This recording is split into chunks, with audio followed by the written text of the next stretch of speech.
হুজুর, আল্লাহ কি আমাদেরকে ভালোবাসেন না? আল্লাহ নবী ডাক দিয়া বলেন, সাহাবীরা রে, এই পৃথিবীতে সন্তানের জন্য সব থেকে দরদি হইল তার মা। মার চাইতে দরদি এই পৃথিবীতে সন্তানের জন্য আর কেউ নাই। মা তার সন্তানকে যতটুকু মহব্বত করে, এর চাইতে কোটি গুণ বেশি ভালোবাসেন আল্লাহ তার বান্দা বান্দিকে। মা তার সন্তানকে যতটুকু ভালোবাসে, এর থেকে কোটি কোটি গুণ বেশি আল্লাহ তার বান্দা বান্দিকে ভালোবাসে। এই ওয়াজ করে নবীজি সাহাবায়ে কেরাম লইয়া মসজিদ থেকে বাহির হইয়া যাইতেছে। মসজিদে নবী, মদিনার মসজিদ, সামনে লাগা লাগা ঘর। মহিলা একজন, পর্দার বিধান তখনও নাজিল হয় নাই। মহিলা একজন উঠানের মধ্যে রান্না করে, বাচ্চা একটা কোলে আছে।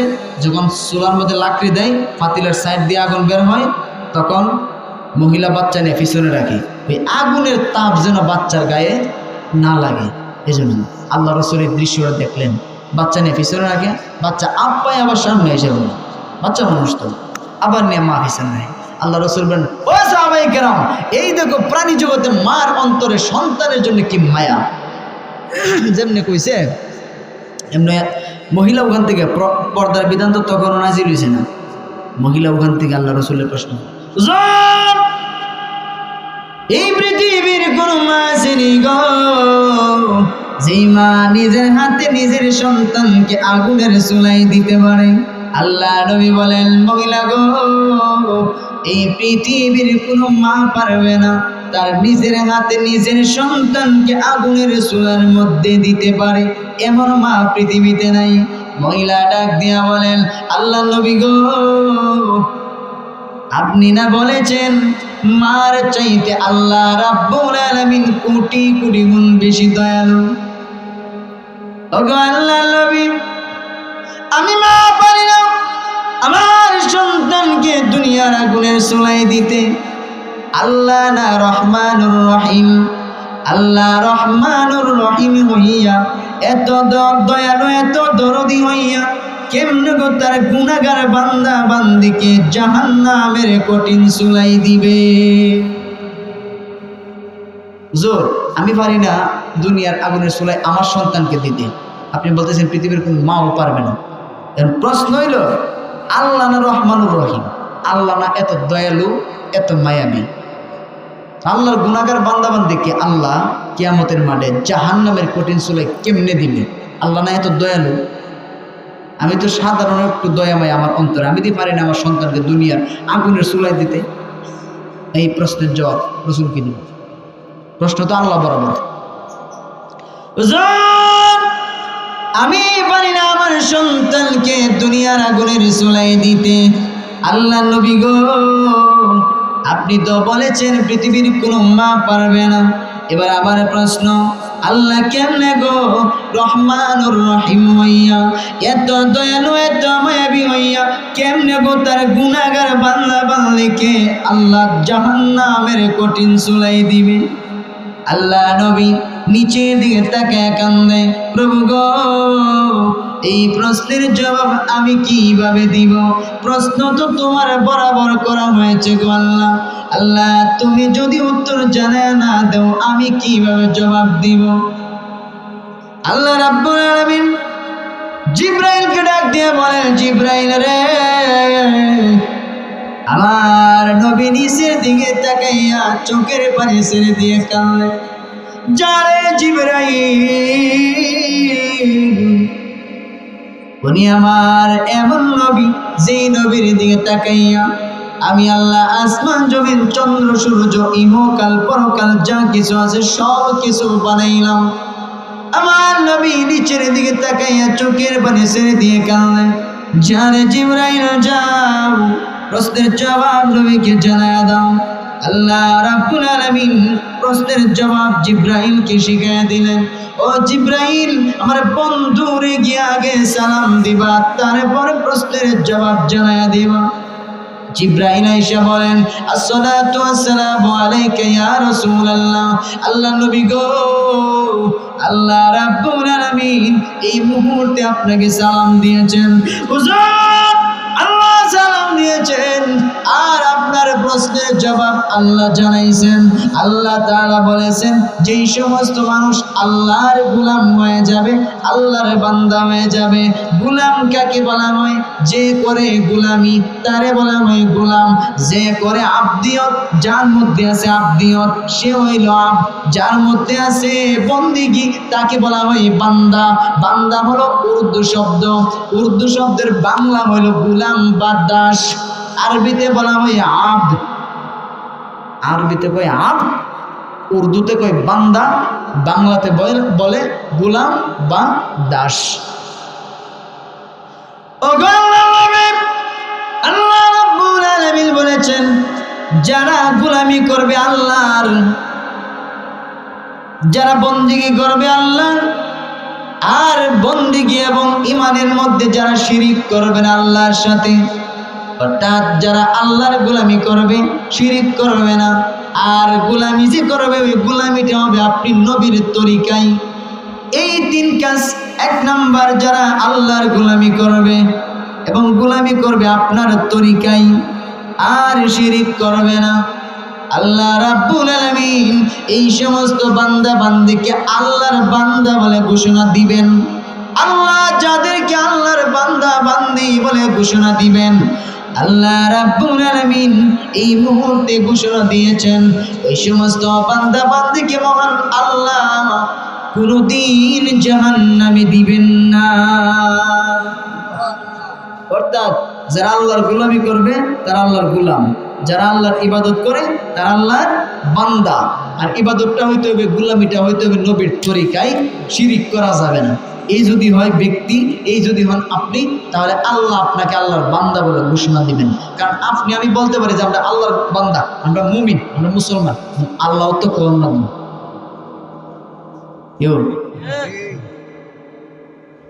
আল্লাহ কোন লাগতো না। এখন আমি যদি বলি উনি আমার বন্ধু, আর এইবার যদি কই আমার জাত শত্রু, বন্ধু হইছে? রাবিয়া বসরি নাম শুনছেন? রাবিয়া বসরি, রাবিয়া বসরি মারা গেছে, কবরের মধ্যে রাখছে। ফিরিস্তা আসছে সিস্টেমে, ফিরিস্তা আসছে আসে জিগাইতো মার রব্বকে। রাবিয়ার যখন বইছে উঠাইয়া জিগাইছে মার রব্বকে, আপনার রবকে? রবের প্রশ্ন হো রইব, আগে গো তোমরা কে? তো আমরা তো ফিরিস্তা। ও কোথার থেকে আসছে? আমরা আসছি আমরা রবের দরবার থেকে। ও কত দূর থেকে আসছে? ও 500 বছরের রাস্তা। রব বলছো না? 500 বছরের রাস্তা দূর থেকে রব বলছো না? কোনা রাবিয়া আমি কত দূর থেকে আইছি? ও মাত্র 3.5 হাত, 3.5 হাত উপর থেকে নিচে আইছেন। 500 বছরের রাস্তা দূর থেকে তোমরা তোমাদের রব বলছো না? আর আমি রাবিয়া বসরি সারাটা জীবন যে রবের জন্য শেষ করে নিলাম, বিয়া বইবার টাইম পেলাম না, খাওয়ানোর টাইম নাই, সারাদিন মানুষের বাড়ি গোলামি করছি, দাস বান্দির কাজ করছি মানুষের বাড়িতে, সারা রাত আমার আল্লাহর বান্দিগিরি করছি, সারা রাত তাহাজ্জুদের মুসল্লায় চোখের পানিতে মুসল্লা ভিজেছি, সেজদা দিয়ে সারা রাত কাঁদতে কাঁদতে আমার জীবন শেষ হয়েছে, বিয়া বসার টাইম পাইছি না। আমি রাবিয়া বুঝি 3.5 হাত মাটির নিচে আইসা, মাত্র 3.5 হাত দূরে আইসা আমি আমার রব বিলে দিয়েছি। এক কাজ করো, তোমরা তোমাদের রবকে জিগাও, আমি রাবিয়ারে চিনি নি।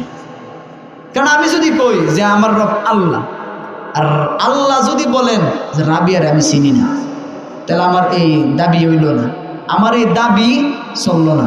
এই জন্য ডাইরেক্ট রবরে ওই জিগাইলাম, রবে নিয়ে আমারে চিনে।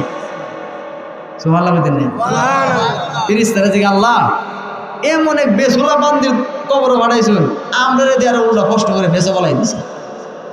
আল্লাহ বলেন রাবি আমার আদরের বান্দি, রাবি আমার বান্দি, সুতরাং আর দেরি নাই, তাড়াতাড়ি কবরটার বেহেশতের বাগান বানিয়ে দিয়া তোমরা চলে আসো। আল্লাহ তো বলতে হবে আপনি যে আল্লাহর বান্দা, আপনি যে আল্লাহর গোলাম।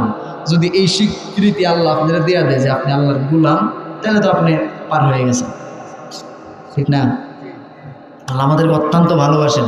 এই ঘটনার দ্বারা কি বলছেন? অত্যন্ত আল্লাহ আমাদেরকে ভালোবাসেন। আল্লাহ আমাদেরকে মাফ দেওয়ার জন্য সব ধরনের অজুহাত হাসরের ময়দানে তালাশ করবেন। করবেন কি করবেন না? শুনছেন না? সর্বশেষ মনে করেন যে কোনো অজুহাত পায় না, আপনারা মাপ দিত আল্লাহ পায় না। আল্লাহ আপনারা জিজ্ঞাসা, রে বান্দা, আমি আল্লাহ তো চাই আমার সবগুলো বান্দা বান্দিকে জান্নাতে দেওয়ার জন্যে, কিন্তু বান্দারে তোরে যে মাপ দিতাম এরকম কোনো রাস্তা আমি আল্লাহ পাই না। আমি আল্লাহ খুঁজতেছি, কোনো অজুহাত নিয়ে পাওয়া যায়, কোনো একটা ওসিলা নিয়ে পাওয়া যায় তোরে মাপ দেওয়ার জন্যে। বান্দারে বল তোর নামটা কি রে বান্দা? বান্দা ডাক দিয়ে বলে, আল্লাহ আমার নাম হইল আব্দুর রহমান। আল্লাহ রাব্বুল আলামিন তখন বান্দাটাকে ডাক দিয়ে বলে, বান্দারে আয়, তুই তো হলি আব্দু আর আমি হইলাম রহমান। অথবা বান্দা বলছে, আল্লাহ আমার নাম আব্দুল কাদির, অথবা আব্দুর রহিম, অথবা আব্দুল গফুর, অথবা আব্দুল গফার, আছে না? অর্থাৎ আল্লাহর নামের সাথে মিলাইয়া যে বান্দা বান্দির নাম রাখছে এরার কথা বুঝেছে। রে বান্দা, তোর মা বাবা যে একটা কাম বানাইছে, আমি আল্লাহর নামের সাথে মিলাইয়া তোর নামটা রাখছে। রে বান্দা, তুই তো হলি আব্দু। আব্দু শব্দের অর্থ হইল গোলাম, আব্দু শব্দের অর্থ হইল বান্দা। তুই তো হলি আব্দু আর আমি হইলাম কাদির।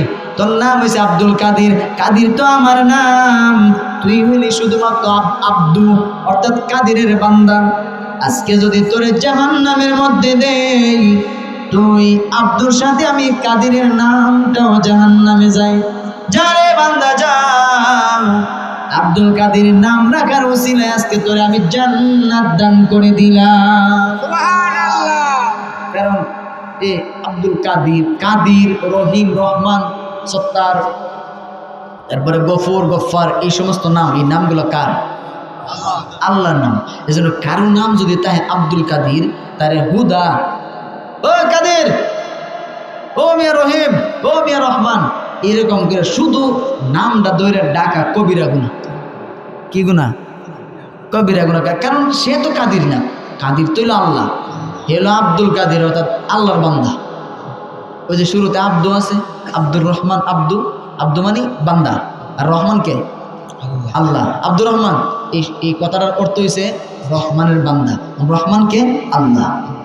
এই জন্য যার নাম আব্দুর রহিম, তারা আব্দুর রহিম ওই ডাক, শুধু রহিম করে ডাক দেওয়া কবিরা গুনাহ।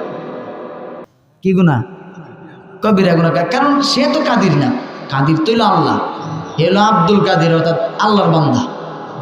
ওই যে শুরুতে আব্দু আছে, আব্দুর রহমান, আব্দু, আব্দু মানে বান্দা, আর রহমান কে? আল্লাহ। আব্দুর রহমান এই কথাটার অর্থ হয়েছে রহমানের বান্দা, রহমান কে? আল্লাহ। এই জন্য যার নাম আব্দুর রহিম, তারা আব্দুর রহিম ওই ডাক, শুধু রহিম করে ডাক দেওয়া কবিরা গুনাহ। কথা বুঝেন? নাম রাখারও ব্যাখ্যা আছে। নাম রাখার ব্যাখ্যা হলো যে আল্লাহ রসুল যে বলছেন তুমি তোমার সন্তানের হক আদায় করো, আর হকের মধ্যে প্রথমেই বলছেন কি, যে তোমার সন্তান পৃথিবীতে আসার আগে তুমি যখন তোমার স্ত্রীর সঙ্গে থাকবা তখন থেকে তুমিও হালাল খাইও, তোমার স্ত্রীরও হালাল খাওয়াইও। তাহলে সন্তানের প্রথম নম্বর হক আদায় হল।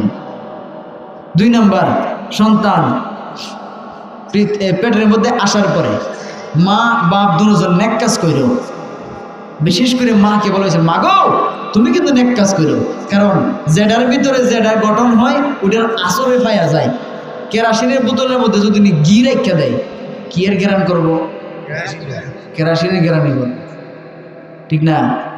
এখন যেই মা সারাদিন জি বাংলাদেশ, স্টার জলসা দেয়, সালমান খানের মুভি দেয়, শাহরুখ খানের মুভি দেয়, শাকিব খানের মুভি দেয়, সারাদিন এইটা আবাজে কুবাজে দেয়, হিন্দি গান শুনে, আপনি বলেন এই মার ভেট থেকে কি আব্দুল কাদের জিলানি আইব? এই মার ভেট থেকে তো ডিপজুলি আইব, ঠিক নেই? মিশা সৌদা করাইব। মা তো ভেটের ভিতরে সন্তান বাইজে বুঝতামি আইব, বাইজে বুঝতামি মিশা সৌদা করাইব, ঠিক না? এজন্যে মা সন্তান পেটে লইয়া তুমি কোরআন ফেরো, তুমি সকাল সন্ধ্যা কোরআন ফেরো, পাঁচ ওয়াক্ত নামাজ ফেরো, স্বামীর কথা শোনো, স্বামীর বিরোধিতা করো না। স্বামী এই পৃথিবীতে একটা সম্পর্ক, স্বামী স্ত্রীর সম্পর্ক, এই সম্পর্কটা একটা সম্পর্ক যারা জান্নাত থেকে আসছে। কোথা থেকে? মা বাবার সম্পর্ক, ভাই বোনের সম্পর্ক, এই যে অন্য সম্পর্ক আছে, আপনি আমার খালু লাগেন, আপনি আমার ফুফা লাগেন, মামা লাগেন, ভাই লাগেন, আঙ্কেল লাগেন, এই সব সম্পর্ক পৃথিবীতে তৈরি হয়েছে একমাত্র স্বামী স্ত্রীর সম্পর্ক যেটা জান্নাত থেকে আসছে। কথা ঠিক না বেটি? নাম রাখার 4টা ব্যাখ্যা। 1 নাম্বার ব্যাখ্যা হলো তোমার সন্তানের নামটা সুন্দর নাম রাখবা। সুন্দর নামের ব্যাখ্যা আল্লাহর রাসূল দিয়া বলছেন সুন্দর নামের 4টা ব্যাখ্যা। কয়টা ব্যাখ্যা? 1 নাম্বার আল্লাহর নামের সাথে মিলে নাম রাখবা। নাম রাখবা আব্দুল্লাহ। কি রাখবা? আব্দুল্লাহ মানে আল্লাহর বান্দা। রাসূল বলছেন যে আমার বাপের নাম আব্দুল্লাহ, তো তোমরা তোমাদের সন্তানের নাম রাখবা আব্দুল্লাহ। এটা শ্রেষ্ঠ নাম। কি নাম? শ্রেষ্ঠ। এর থেকে ভালো নাম কইতেই পারে? আমি কইছি না, রাসূল কইছে। রাসূল কইছে আল্লাহর বান্দা, নামের অর্থই আল্লাহর। তখন আমরা তো দেখা গেছে বিপদ লাগছে কোনো নাম হুজুরে নিয়ে, হুজুর আমার সন্তান হয়েছে, নাম রাখবেন কোরআন থেকে। ওই থেকে ওই আমরা ব্রহ্মবাড়ি একজন আল্লাহ বলি আছেন, আল্লাহ মানুষ, বুজুর্গ মানুষ, আল্লামা তাজুল ইসলাম সাহেব, যার উপাধি ছিল ফকরে বাঙ্গাল। ফকরে বাঙ্গাল। ওনার তো রাগী মানুষ আছেন, ওনারা লয়ে গেছে একবার নিয়ে, হুজুর নাম রাহুল। ও কিতা রাখতাম? হুজুর নাম রাহুল কোরআন থেকে। আচ্ছা হইল, তো কোরআন কিতাব উল্লাই কইছে, কোথায় নাম রাখ আব্দুল্লাহ। ওই আব্দুল্লাহ আমার নানার নাম। কোথায় তো এটা বাদ হইক। কোথায় নাম রাখ আব্দুল কাদির, ওটা আমার চাচার নাম। কোথায় এটা বাদ। কোথায় রাখ আব্দুর রহিম, ওটা আমার খালুর নাম। কোথায় রাখ মুসা, মোহাম্মদ মুসা, শোনা এটা আমার ভাতিজার নাম। তো রাখ ইব্রাহিম, আমার ভাবির ছেলে, অর্থাৎ আমার ভাতিজার নাম। শেষে কোরআন কিতাব বন্ধ করে দেখো, ও ইতা হইতো না কোরআন শরীফ, তোর ভূতের নাম নাই, তোর ভূতের নাম রেখে কুত্তার বাচ্চা। এটা রাখতাম কুত্তার বাচ্চা, কারণ নাই তো কোরআন কিতাব মিলে না। যেটা আমি কই গেলে তোর বাবার নাম, চাচার নাম, দাদার নাম, মামুর নাম, ভাতিজার নাম, খালুর নাম, এটা কিতাব সব তোর ফিল আপ হয়ে গেছে গা, ওটা গেলে কুত্তার বাচ্চা। বুঝলেন না? কারণ আমার ওস্তাদের লেগে গেছে, একবার এমনিতে নাম রাখতো, কইছে হুজুর আমার ছেলের নাম রাখেন। ও কিতা রাখতাম? আগের আরো 3 ছেলে আছে, এর সাথে মিলাই ওতে তো তোর সুবিধা হয়েছে, ভালো হয়েছে। কোহেরার নাম কিতা? হারু কারু মারু। ওতে এটার নাম রেখে গরু। এর গেলাম গরু, গরু, গরু, গরু, বুঝেননি? আলচার যে করে গরু, ওইটাই মিলছে, হারু কারু মারু, গরু। কথা বুঝেন না? তো এই তো হইলো আমরার অবস্থা। আমরার নাম হইলো এইরকম। নামের 4টা ব্যাখ্যা। আর আল্লাহ রাসূল বলতে সুন্দর নাম রাখো সন্তানের। সন্তানের 2 নম্বর 3 নম্বর হক হইলো এইটা। আর 2 নম্বর হইলো কি, সন্তান জন্ম হয়েছে, সাথে সাথে জন্ম হওয়ার পরে তার ডান কানে আজান দাও, বাম কানে ইকামত দাও, ছেলে হোক মেয়ে হোক। মুসলমানের সন্তানের ডান কানে আজান, বাম কানে ইকামত। 7 দিনের দিনও মাথা কামাইয়া তার আকিকা করো, তৌফিক থাকলে। না থাকলে 14 দিনের দিনে করো, না থাকলে 21 দিনের দিনে, না থাকলে, না পারলে জীবনে যে ভালো বরাবরই করো। তবে 7 দিনের দিনও তৌফিক থাকলে মাথা কামাইয়া চুলগুলা পাল্লা দিয়ে ওজন করিয়া, চুলের ওজনে স্বর্ণ অথবা রূপা আল্লাহ রাস্তায় সদকা দিও, তৌফিক থাকলে। না থাকলে ভরে দিবা, যা বলা তৌফিক হোক। এরপরে জীবনে তৌফিক না হলে আল্লাহর কাছে মত যে আল্লাহ আমি পারছি না, ঠিক না? এরপরে 3 নম্বর সন্তানের দায়িত্ব কি? সুন্দর নাম রাখা। সুন্দর নামের 4টা ব্যাখ্যা। 1 নম্বর ব্যাখ্যা হলো আল্লাহর নামের সাথে মিলাইয়া নাম রাখবা। শুধু শুরুতে আব্দুল লাগাই দিবা। আব্দুল কাদের, আব্দুর রহিম, আব্দুর রহমান, আব্দুল গফফার, আব্দুল কারিম, আব্দুল রহিম, এই ধরনের আব্দুল লাগাই দিবা শুরুতে। কারিম। 2 নম্বর হচ্ছে নবীদের নামের সাথে মিলাইয়া, মুসা, ঈসা, ইব্রাহিম, ইয়াকুব, জাকারিয়া, ইয়াহিয়া, ইউসুফ, নবীদের নামের সাথে মিলিয়ে গেলে এরা তো জান্নাতে যাইব, এটা গ্যারান্টি, ঠিক নেই? তখন নামের খাতিরে তুমি মাপ পাইলেই। 3 নম্বর এমন নাম রাখো যেই নামের অর্থ বালা। কি বালা? অর্থ বালা। নামের অর্থ বালা। নুরুল ইসলাম, শামসুল ইসলাম, আছে না? কথা বুঝেননি? আব্দুল নূর, ইতা, এই ধরনের সুন্দর সুন্দর নাম, অর্থ বালা। 4 নম্বর ব্যাখ্যা, এমন নাম তোমার সন্তানের রাখো যেই নামটা শুনলেই বোঝা যায় এটা মুসলমানের সন্তান। নাম যে রাখছে রিফন, রিফন যে রাখছো রসিকার রিফন তো হিন্দু বেটার নাম। হন এটা কেমনে পার্থক্য করন যে তুই যে মুসলমান বা আপনার সন্তান যে মুসলমান, এটা কেমনে এটা পার্থক্য করতাম? নাম যে রাখছে স্বপন, স্বপন তো হিন্দুরার নাম, ঠিক না? এজন্য নাম রাখা এমন নাম যারা শুনলে বোঝা মুসলমানের সন্তান। ঠিক না? আর নাম রাখছে মাহিনী, কত সুন্দর একটা নাম মাহিনী, কিন্তু নামের অর্থটা যে বালা না। নামের অর্থ হইল অপদার্থ। কি দার্থ? অভদ্র। এটা ভদ্র হইব কোন বালা, ধার্ত হইব কোন সময়টা, ঠিক না? যাক, আলোচনা গেছে আরেক দিকে। এগুলো জরুরি না, এটা তো দৈনন্দিনের আলোচনা, প্রতিদিনই বাচ্চা হইতেছে, ঠিক না? এগুলো দরকার। আর আল্লাহ তো বান্দার মধ্যে ওইটাই বাহির করে যেটা সামনের বান্দার আর দরকার। এটা আমি আয়াত পড়ছি একটা, আলোচনার দিক ছিল একটা, কিন্তু ফাঁকে তার একটা আনুষঙ্গিক আলোচনা ঢুকে গেছে। লক্ষ্য করেন, বলতে চাইছিলাম যে আল্লাহ হাসুরের মাঠও বিভিন্ন উসিলা তালাশ করবে তার বান্দাবান্দিকে মাপ দেওয়ার জন্য, ঠিক না? বেঠিক? আপনার মধ্যে তো উসিলা পাওয়ান লাগলো, উসিলা পাওয়ান লাগতো না। উসিলা শ্রেষ্ঠ, উসিলা শব্দের শ্রেষ্ঠ ব্যাখ্যা হইল নেক আমলের উসিলা ধর। কি আমলের? নেক আমলের। আচ্ছা, এখানে তো বসে রয়েছে, এখানে তো বসে রয়েছে শীতের মধ্যে, বাড়ির মধ্যে লেপ্ত সুখ নাই। গরো কি বউর সাথে ঝগড়া হয়েছে যে গরো গেলে ফিটবো মারে বউ, এরকম হয়েছে না? বাড়িতে হল করলেছে কেউ, এখানে বেরিয়েছেন কেন? যে আলিমুল্লাহ আইব এর কাছে কোনো হাদিস শুনুন যে এই উসিলা নিয়ে কিছু আমল করে হাসরের ময়দানে নাজাত পাই, ঠিক না? এই যদি নিয়ত হয় তাহলে এই বসাটাকে আল্লাহ কেন্দ্র করে হাসরের ময়দানে আপনাকে নাজাত দিয়ে দিতে পারে। আল্লাহর ওলি, ছোটখাটো বিষয়, ছোট্ট একটা বিষয়। আল্লাহর ওলি আরেক যুবক মরুভূমির সফরের মধ্যে আছেন। কোন সফরে? মরুভূমির সফর তো বোঝেনি। আমি সৌদি আরব দিকে আসছি, গেছিলাম উমরা হজ করতে, মানে মক্কা থেকে মদিনা যাইতে দেখলাম কোনো বাড়িঘর নাই, হাজার হাজার মাইল কোনো বাড়িঘর নেই, কালে পাহাড়, ফাত্তরের বালু। এই যদি হয়, যদি এইরকম রাস্তা যদি পায়ে হাঁটিয়া হয় তাহলে গলা শুকাইতো না?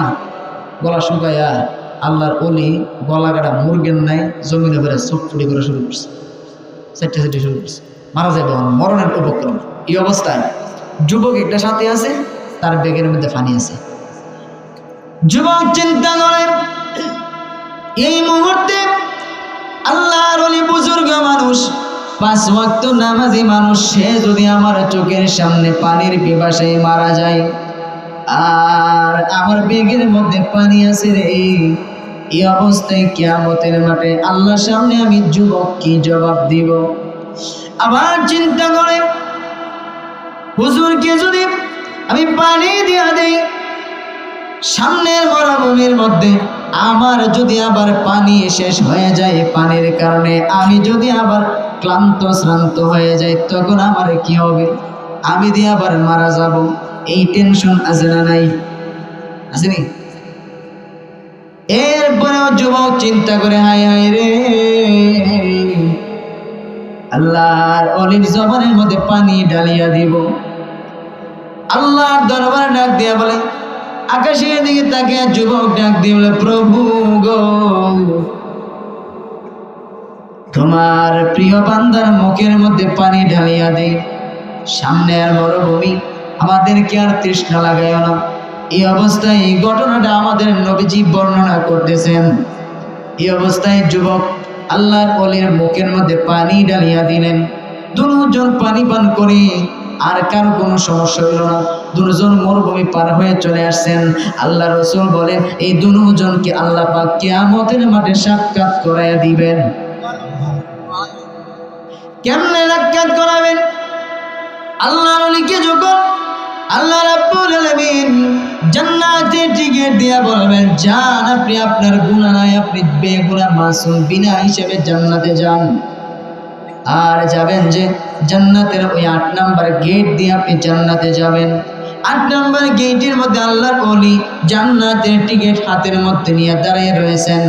আর ওই যে যুবকটাকে আল্লাহ পাক ফেরেশতাদেরকে বলছেন, এ তো সিস্টেমে আটকে গেছে, গুনাহ বেশি, মিজানে আল্লাহর মধ্যে ওজন দিছে, নেক আমল কম, গুনার পাহাড় বেশি, এজন্য আটকে গেছে। কারণ কুজুগু পাগল্লু সুম্মাল জাগিমা সল্লু, 70 হাত লম্বা জিঞ্জিল দিয়া লটকাইয়া হেরে বান্দা যখন জাহান্নামে নিয়ে যায়, আল্লাহ রাব্বুল আলামিন ফেরেশতাদেরকে ডাক দিয়া বলেন, 8 নাম্বার জান্নাতের গেটটার সামনে দিয়া ঘুরাইয়া লইয়া যাইবা। আসল খেলা হয়ে গেল, ঠিক না? ওই যে আল্লাহর ওলি জান্নাতের টিকিট হাতে লইয়া জান্নাতের গেটের মধ্যে কাতারের মধ্যে দাঁড়ায় রয়েছেন জান্নাতে যাওয়ার জন্য। কারণ জান্নাতে যাওয়ার সিস্টেম হলো দলের সাথে জান্নাতে যেতে হবে, একা একা জান্নাতে যাওয়ার কোনো সিস্টেম নাই। ফাদখুলি ফি ইবাদি ওয়াদখুলি জান্নাতি। আল্লাহ প্রিয় বান্দা বান্দীদের দলের ভিতরে ঢুকে যাও আর দলের সাথে জান্নাতে চলে যাও। জান্নাতে সিস্টেম হলো দলের সাথে। ইবাদত জান্নাতের ঠিকানাতে লইয়া জান্নাতের গেটের মধ্যে যখন দাঁড়াই রইছেন, যুবকটা কিন্তু এদিক দিয়ে যাইতেছে, তারা কিন্তু হাতে পায়ে বান্ধিয়ে রাখছেন। এই অবস্থায় মানুষের চেহারা দিকে তাকায় আর যায়। আর মুমিন ইমানদারদের ব্যাপারে আল্লাহ কোরআনে বলছেন, মুমিন ইমানদাররা জাহান্নামের মধ্যে পড়িয়া কাঁদবে, ইয়া হান্নান ইয়া মান্নান, হান্নান ইয়া মান্নান বলে বলে কাঁদবে। আল্লাহর রাসূল হাদিস শরীফের মধ্যে বলছেন। আর আল্লাহ কোরআনে বলেছেন, বেঈমান কাফের যারা হবে রে, এদেরকে যখন জাহান্নামের মধ্যে দেওয়া হবে, জাহান্নামের মধ্যে পড়িয়া গর্দবের মতো চিৎকার করবে। কি এর মতো চিৎকার করবো? গর্দব, গাদার মতো। কিরকম? পিঠটা ভেঙে গেছে রে, ঠ্যাংটা ভেঙে গেছে রে, মাথা ভেঙে গেছে, ইদাতে ছিল। আর মুমিন মুসলমানরা কাঁদবো, ইয়া হান্নান ইয়া মান্নান, রাসূল হাদিসে বলছেন। তখন হেরে যে জাহান্নাম নিতেছে, কিন্তু আল্লাহর ওলি রে দিক পিছিয়ে নিলেন, কারণ আল্লাহর ওলির চেহারা তার ব্রেনের মধ্যে আল্লাহ এনে দিয়েছে। এই যে কাঁদতেছে, ইয়া হান্নান ইয়া মান্নান, ইয়া হান্নান ইয়া মান্নান, আল্লাহ তোমার কি মায়া লাগে না? আমরা দেখি রিস্তারা এইভাবে হাতে পাও বাইন্দা লটকাইয়া জাহান্নাম নিতেছে, আল্লাহ তোমার কি মায়া লাগে না, দয়া লাগে না? এটা বলতেছে। কারণ হাদিস শরীফে রাসূল বলছেন, মুমিন মুসলমান আল্লাহর নাম ভুলবে না। জাহান্নামে গিয়া ফিডা খাইলো কানবো। আপনি দেখবেন, আপনি আছে না, আপনি ওই যে 1 মণ ধান উড়াই আনছেন, বাড়িতে এনে দিয়েছেন, আপনার ওয়াইফ ওই যে কুলা আছে না, কুলা দিয়া চালগুলো চাটতেছেন, চাল একদিকে আর কুত একদিকে আর কুড়া সামনের দিকে ফালাইতেছে। ছোট একটা বাচ্চা আছে, মানে এসে কাম করতো, আমারে কাম করে দিব। আয়া 1 মুঠ চাল এদিক দিয়ে ভালা, আরেক মুঠ চাল হিদিক দিয়ে ভালা, আরেক মুঠ চাল হিদিক দিয়ে ভালা, কুড়াটিরে উষ্টাইয়া সারা উঠানের মধ্যে সরাই লেতেছে। এরকম ছোট বাচ্চা করেনি? মা এমনি করছে কিনা, মার তো কাম করে দিতে, কাম তো আরো বাড়াই লিছে, দবাস করে ভিড়টার মধ্যে তাপ উড় দিয়া উড়ানের ওই কোনার মধ্যে বই দেখো, ঠিক আছে ভাই, কাম করতে কাম বাড়াই দিয়েছ। এই দৃশ্য দেখছেন আপনারা কোনোদিন? যে বাচ্চাটা হিগন হবে কান্দে, আম্মা গো আম্মা, এরকম কান্দে, মা কিন্তু শত ব্যস্ততার মধ্যেও হঠাৎ করে জব দেয়, এরকম একটা জব দেনি, হাজার ব্যস্ততার মধ্যে মা কিন্তু জব দেয়। আর যেটা চিল্লা আম্মার ঘরে আম্মা ভিড়টা ভাই গেছে, এটা কোনো মা হয়েছে, এটা চিল্লা, তো এটারে আর একটা বদলে দূরান্তে দিয়ে বাইতে বাইর, যেটা মারে ফদা ওটারে কোন খালি করিয়া ফদা, এটা কিন্তু লাড়ি লইয়া আর একটা দূরান্তি দিয়ে, আর যেটা আম্মারে খালি আম্মা করে ডাহে, আম্মা আম্মা কান্দে, আম্মা কিন্তু জব দেয়। কারণ ওই মা মা এই শব্দটা ডাকতে আমার কলিজার মধ্যে গিয়া ধাক্কা লাগে। আল্লাহ রাব্বুল আলামিন বলেন, যে সমস্ত বান্দা বান্দি জাহান্নামের মধ্যে পড়িয়া ইয়া হান্নান ইয়া মান্নান বলে বলে চিৎকার দেয়, আমি আল্লাহর রহমতি বরকতি সাগরের মধ্যে ধাক্কা লাগে। মা যেমন নীরব থাকতে পারে না, আল্লাহ বলে আমি আল্লাহ তখন নীরব থাকতে পারি না, তখন আমিও জব দিই। সিলাস করে কুরআন শরীফ আছে 1000 বছর পরে আল্লাহ জব দেব। হাদিস শরীফ আছে, রাসূল বলছেন যে 1000 বছর পরে আল্লাহ জব দিব মুসলমান মুমিনের ডাকে, ও চিল্লাইব। কিন্তু কাফেররা চিল্লাইব গাদার মতো। আল্লাহ কুরআনের মধ্যে লাহু জাফিহুম শাহী, যে গাদার মতো এমনভাবে চিৎকার করব তারা, আমি আল্লাহ তাদের ডাকে জবাব দিব না। গাদার মতো চিৎকার করা, মুমিনটা কাঁদবো ইয়া হান্নান ইয়া মান্নান। ওই হে হাদিস শরীফ আসছে, ফাদারটা কথা মনে হচ্ছে কইলাই, হাদিস শরীফ আসছে 2টা এইজন চিল্লাতেছে আল্লাহ ডাই ইয়া হান্নান ইয়া মান্নান, ইয়া হান্নান ইয়া মান্নান। তখন আল্লাহ পাক 2টারে উঠাই আনবো, আইনা জিগা, হেই জাহান্নামে কি কষ্ট হয়? কজি আল্লাহ ন চলে না কেন? হ্যাঁ, উত্তর নাই। এটা জিগা কিদা? আল্লাহ খুব কষ্ট, ন চলে না রোজা? কোনো কারণে অযথা রোজা রাখছে না নজর রাখছে একটা ধমক দেন যা জাহান্নামে ধমক দেওয়ার সাথে সাথে তোর দিয়ে গে জাহান্নামে ফিরে যায় পরেরটারে গল তোর নামাজ রোজা নেই কোনো নেই কেমন নেই যা জাহান্নামে আর বাপ ধরতে হয়েছে ধমক আর একটা হেরে দিয়ে দিছে মানে হে আগেটা কিন্তু দৌড় থেকে বেরিয়ে গেছে জাহান্নাম মানে হে 10 কদম যা আল্লাহ আরশের দিকে তাকা আর মুখটা ভাঙিয়ে ভাঙিয়ে কান্দে 10 কদম যা আবার সা মুখ বান্ধে কান্দে 10 কদম যা আবার সা এমনি আল্লাহ রাব্বুল আলামিন মান্না কবি ডাক দিয়া বলে বান্দারে আই তোর সাথে একটারে বললাম জাহান্নামে যাওয়ার জন্য বলার সাথে সাথে দৌড় দিয়া জাহান্নামে পড়ে গেছে তোরে বললাম জাহান্নামে যা তুই 10 কদম যাস আর আমার আরশের দিকে তাকাস কেন ঠোঁট ভেঙে ভেঙে কান্দস কেন বান্দা তখন ডাক দিয়া বলে প্রভু গো দুনিয়াতে দেখেছি আমি যখন দুষ্টামি করতাম আমার আব্বা আমাকে পিটাইতো আমার মা আমার পিঠের মধ্যে থাপ্পড় দিয়া বলতো গালের মধ্যে চর দিয়া বলতো বের হয়ে যা বাড়ি থেকে আমাকে বাড়ি থেকে বের করে দিত আমি 10 কদম যাইতাম আর ঠোঁট ভেঙে ভেঙে কাঁদতাম আমার মার দিকে ঘুরে ঘুরে তাকে বলতাম মা গো জায়গা পেলাম আর কিন্তু তোমার বাড়ি আইতাম না 10 কদম যাই আমার মার দিকে ঘুরে তাকাই আর ঠোঁট ভেঙে ভেঙে কাঁদতাম জায়গা পেলাম আর কিন্তু আইতাম না আমার মা তাকাইতো না কারণ আমার মা রাগান্বিত আছে আরো 10 কদম যাইতাম আর বলতাম মা গো জায়গা পেলাম বাড়ির উঠানের শেষ সীমানায় যখন যাইতাম 3-4 বার বলার পরে আমার মা কিন্তু আর নীরব থাকতে পারতো না আমার মা ঘুরে আমার দিকে তাকায় দেখতেন আমি ঠোঁট ভেঙে ভেঙে কাঁদতেছি এমনি আমার মা নীরব থাকতে পারতো না আমার মা এমনি দৌড় দিয়া আমার কাছে এসে আমার জড়ায় ধরে বলতো কই যাস এই বাড়ি তো তোর বাড়ি রাইখা তুই কোথায় যাস রে আমার মা কিন্তু আর নীরব থাকতে পারতো না ও প্রভু তোমার নবী বলেছেন তুমি নাকি মা বাবার চাইতে কোটি কোটি গুণ বেশি দয়ালু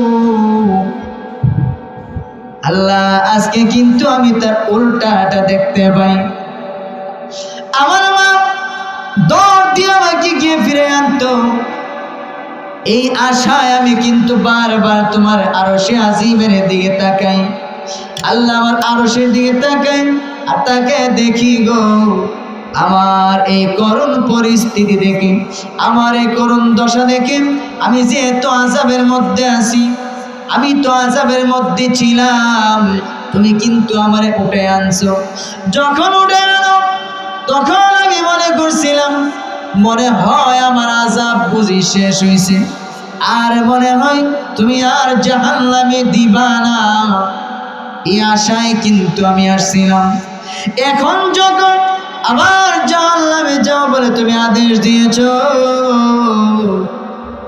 এই কারণে আমি যাই আর তোমার আরশে আজিমের দিকে তাকাই দেখি গো আমার করুণ এই দশা দেখে আমার পরিস্থিতি দেখে করুণ পরিস্থিতি দেখে তোমার নিগো মায়া লাগে তুমি ডাক দিয়া বলো রে বান্দা আর যেতে হবে না এই কারণে তোমার আরশের দিকে বারবার তাকাই এই কথাগুলো শুনিয়া আল্লাহ রাব্বুল আলামিনের কুদরতি অন্তরে দয়া লেগে যাবে মায়া লেগে যাবে আল্লাহ রাব্বুল আলামিন বান্দাটাকে ডাক দিয়া বলেন রে বান্দা আর যেতে হবে না এই মুহূর্তে দাঁড়া আমি আল্লাহ তোর এই কথাগুলো শুনিয়া বাকি সাজা এই মুহূর্তে আমি আল্লাহ মাফ করে দিলাম এই মুহূর্তে তোর বাকি সাজা মাফ এটারে দেখছেন যা যা আনাবো করছেনকে দুর্স করে এটা উঠে আনছে এর উঠে আনাবা আনছে আনিয়ে জিগা বলার সাথে সাথে দৌড় মারলেছে ভালো বলার সাথে সাথে দৌড় মারলে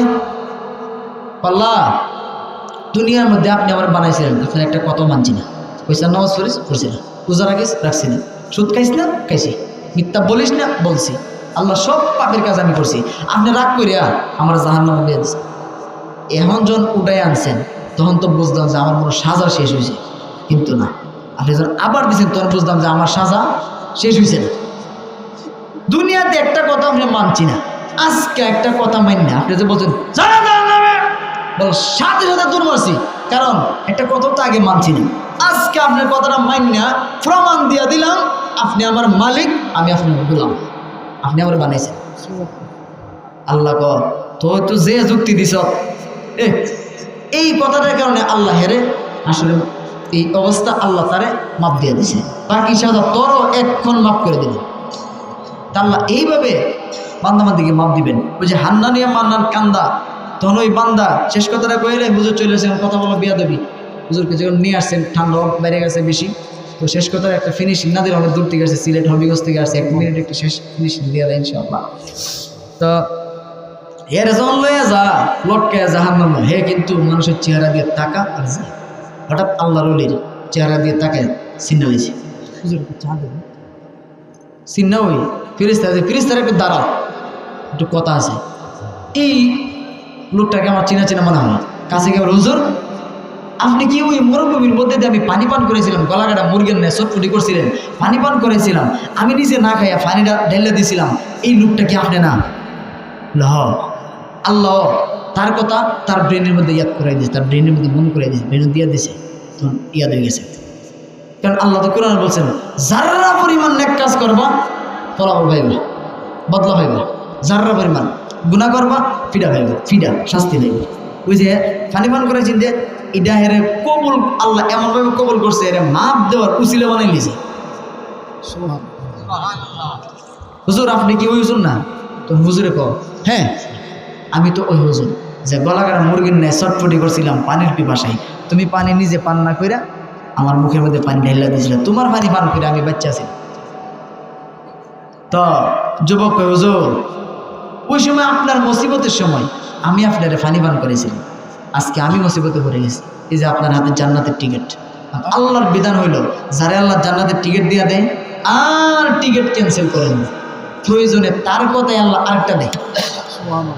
হুজুর যে জান্নাতের টিকিট দেয়, আল্লাহ যদি হুজুর জান্নাতের টিকিট দেয়, এই মুহূর্তে হুজুর কনফার্ম জান্নাতি, হাদিস শরীফে আছে কনফার্ম জান্নাতি যারা টিকিট ফাইলেছে, এবং তাদের সুপারিশ তাদের কথা আল্লাহ কবুল করে।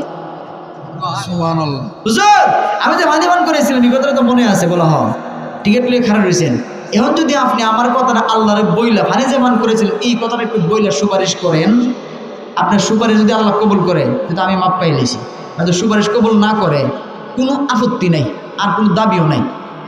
তো আমি যে পানি পান করেছিলাম এই কথাটা কি আল্লাহরে কন জানা, আমাদের কি বাগে ধরে একটু কর না।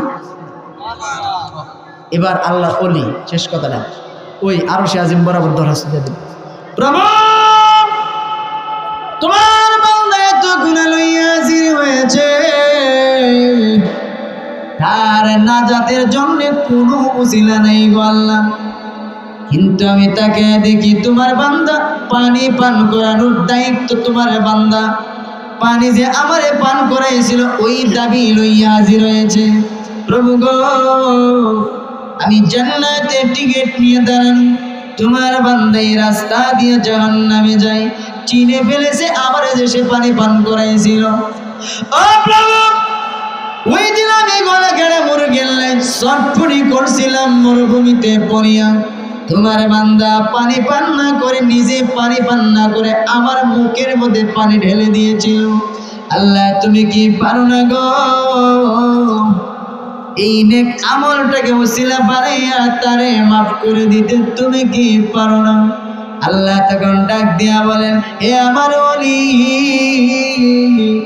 তোমাদের অন্তরে যারা পরিমাণ মহব্বত ভালোবাসা দিয়েছিলাম, এতেও যদি তার অন্তরে তোমার জন্য তোমার লেগেছে, নিজে পানি পান না করে তোমার মুখের মধ্যে পানিটা ঢেলে দিতে পারলো, আমি আল্লাহ তো তোমাদের চাইতে কোটি কোটি গুণ বেশি দয়ালু।